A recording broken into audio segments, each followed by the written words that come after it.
Hello दोस्तों।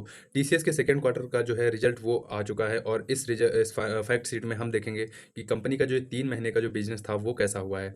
तो सबसे पहले हम देखेंगे कि रेवेन्यू, ऑपरेटिंग इनकम इनकम ये सब कैसा रहा। तो चलिए शुरू करते हैं।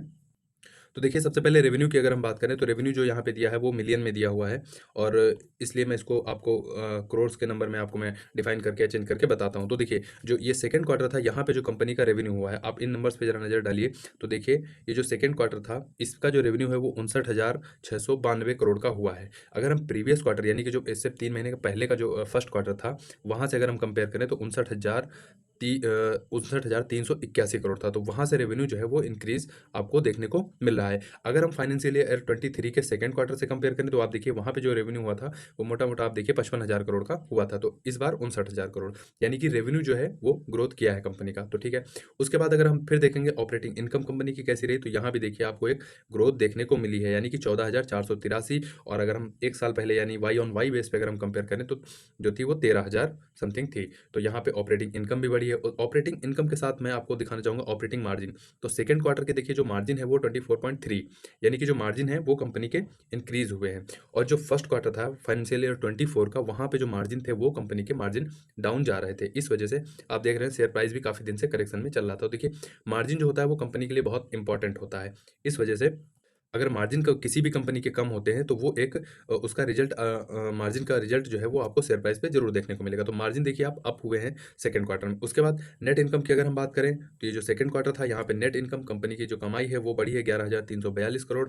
और अगर हम एक साल पहले यानी वाई ऑन वाई बेस पे कंपेयर करें तो 10,431 करोड़ कंपनी की थी। अगर हम प्रीवियस क्वार्टर से कंपेयर करें तो वहाँ पे 11,074 जो है करोड़ थी। तो वहाँ से भी कंपनी को एक इंक्रीज देखने को मिला है। अगर हम मार्जिन की बात करें तो जो इस क्वार्टर में कंपनी का मार्जिन है वो 19% रहा है। और इससे पहले फर्स्ट क्वार्टर में कंपनी का जो मार्जिन था वो 18.6% था। तो यहाँ पे मार्जिन देखिए इंप्रूवमेंट करता हुआ दिखा है, जो कि एक पॉजिटिव है।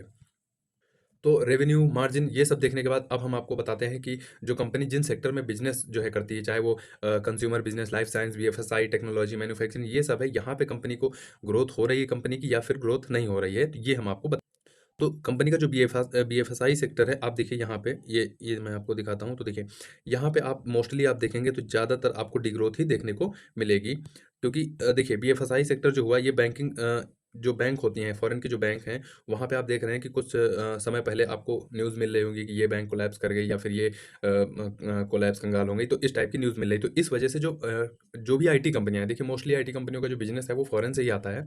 और बीएफएसआई सेक्टर ऐसा सेक्टर है जहां से ये सेक्टर मोस्टली आईटी कंपनियों के लिए सबसे ज़्यादा बिजनेस या रेवेन्यू ग्रोथ करता है। तो यहाँ पे एक जो है रेवेन्यू वो गिर रहा था, लेकिन अगर आप सेकंड क्वार्टर में देखें प्रीवियस क्वार्टर के पीछे तो हल्का सा जो है इंप्रूवमेंट देखने को मिला है, लेकिन आप फ्लैट ही मान सकते हैं।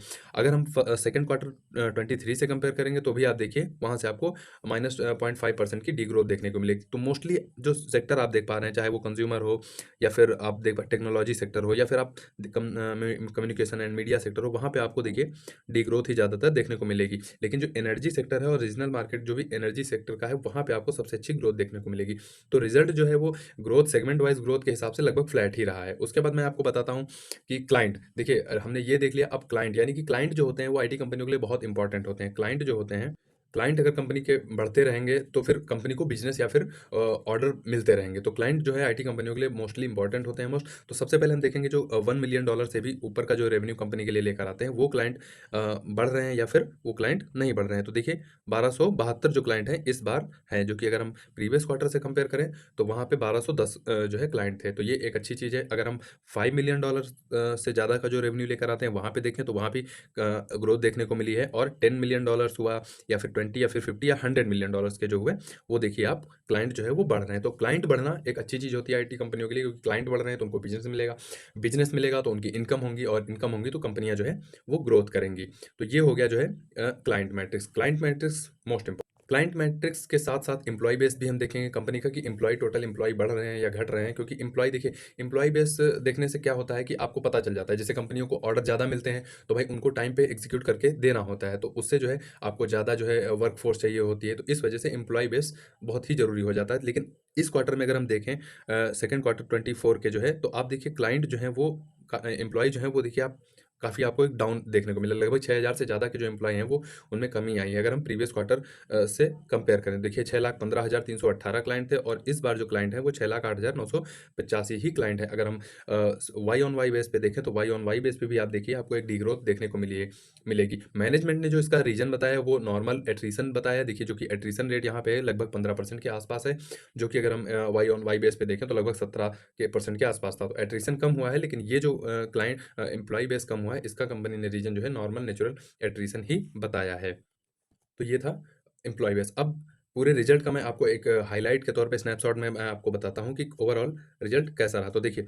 सबसे पहले रेवेन्यू जो था वाई ऑन वाई बेस पे देखें लगभग 8% जो है वो ग्रोथ किया है। अगर हम प्रॉफिट मार्जिन की बात करें 24.3 जो कि जो है इंक्रीज़ किया है, मैंने आपको अभी पैरामीटर्स में दिखाया था। नेट मार्जिन जो है कंपनी का वो जो है 19 है, जो कि अच्छी चीज़ है। उसके बाद कैश फ्लो फ्रॉम ऑपरेशन वो भी अच्छा है। उसके बाद डिमांड, देखिए डिमांड जो मैंने क्लाइंट का आपको बताया था, जो $100 मिलियन से भी ऊपर का जो रेवेन्यू लेकर आते हैं वो क्लाइंट 2 बढ़े हैं, 50 मिलियन वाले 13 और $10 मिलियन वाले वो 28 और $1 मिलियन वाले जो हैं वो 62 client Y on Y base पे बढ़े हैं। और जो टोटल ऑर्डर बुक इनकी जो रही है, टोटल कॉन्ट्रैक्ट वैल्यू जो रही है वो 11.2 बिलियन रही है, जो कि ये 3 महीनों के दौरान कंपनी ने वो की है। उसके बाद नेट एडिशन में मैंने आपको बताया 6,000 से ज़्यादा जो है कम एम्प्लॉय ने कंपनी को मतलब छोड़ा है या फिर जॉब उन्होंने क्वाइट की है। ये एक नॉर्मल एट्रिशन के तहत कंपनी ने मैनेजमेंट ने बताया है। तो ये ओवरऑल रिजल्ट लगभग फ्लैट मान के चलिए। वीडियो कैसा लगा आपको जरूर कमेंट बॉक्स में बताइए। वीडियो अच्छा लगा हो तो वीडियो को लाइक करिए, हो सके तो चैनल को सब्सक्राइब कर दीजिए। आपका बहुत बहुत धन्यवाद। आपके